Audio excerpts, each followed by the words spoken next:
Robert Zoellick, in 1989, most people said that the fall of the Berlin Wall came as a complete surprise.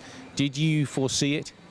Not the exact opening of the wall, which I think was an accidental occurrence, as historians have now uncovered, but from the start of '89, when I was with Secretary Baker over at the State Department, the ground was shifting, in part because of the changes that Gorbachev had unleashed, in part because of the failures of the East German regime, in part because of the courage of people in East Germany and the demonstrations.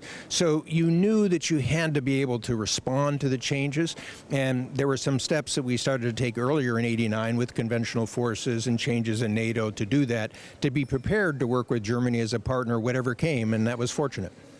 You took part in the process of bringing the two Germanys together. What was the United States' main role in that? Well, I think historians will agree the U.S. was the strongest supporter of West Germany in this. And we were fortunate. Our publics were not anxious about German democracy. In fact, there was a sense among the American public that, of course, Germans would want to unite. And that allowed us to play a role with NATO, with the changes in dealing with the Soviet Union, with the sort of CSCE process.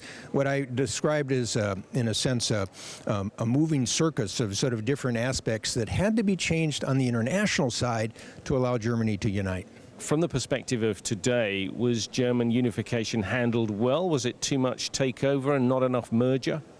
I really don't think there was an option. And one also has to keep in mind, Germany had 40 years, West Germany had 40 years of international commitments. If you'd started to create a new Germany, all of a sudden you would have had to redo all those. So if you like Brexit, you would have liked that. So I think there really wasn't an option of that, and frankly, I think when Chancellor Kohl, with a lot of foresight, sort of used the elections in, I believe, March of '90 to sort of have the choice of the East German people, that was the key decider. Now, what flowed from that, in some ways, understandably, the people of the eastern states, had been under 40 years of communist control. A lot of younger people, entrepreneurial people, moved to the West beforehand. The industries were not really that productive. So it was going to take at least a generation of transition. But I frankly am always pleased when I meet people from East Germany who have lived a totally different life now because of that experience. They're often the younger ones, so one has to help people of perhaps my generation that had a harder time making the change. But it's great to see the freedom that people now have.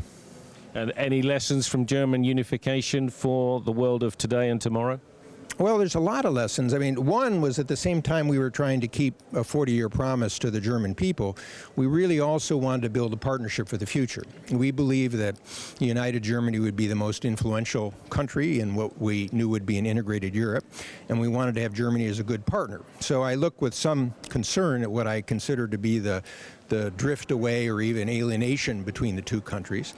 There's another big picture, though, that could be useful for the Irans and North Koreas, which is that when people try to just deal with the nuclear weapons and sanctions alone, I think they miss the fact that a case like German unification required changes in the conventional forces. It required an economic dimension. It required a human rights dimension. It required changes in sort of the short-range nuclear forces, the changes in CSCE. So you had this multiple-ring circus. And I think, frankly, to deal with countries like Iran and North Korea, you're going to need a more multi-dimensional approach.